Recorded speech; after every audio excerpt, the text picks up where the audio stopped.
હવે એકાદશી નો અર્થ શું થાય? સાબુદાણાની ખીચડી કરી પહેલી વાર, બટેટાની સૂકી ભાજી કરી, આજ ને ફરાળ.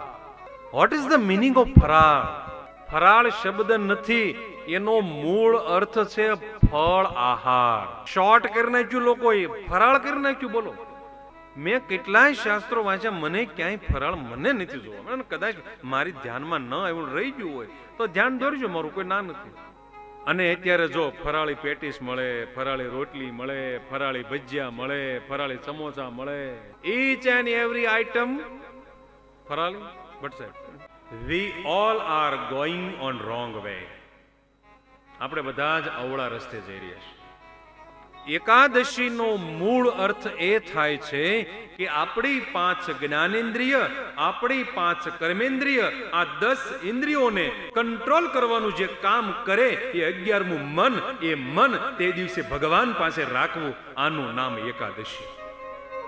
હવે એ ઇન્દ્રિયો તો કંટ્રોલમાં જ નથી, જીભને સ્વાદ આવે છે જુદું જુદું ખાવાનું, તો આપણે એકાદશીનું પુણ્ય ભેગું કરતા નથી, એટલું યાદ રાખજો. જો આમ જ કરતા હોઈએ તો આપણે આપણા જીવતરની એકાદશી ગુમાવી રહ્યા છીએ.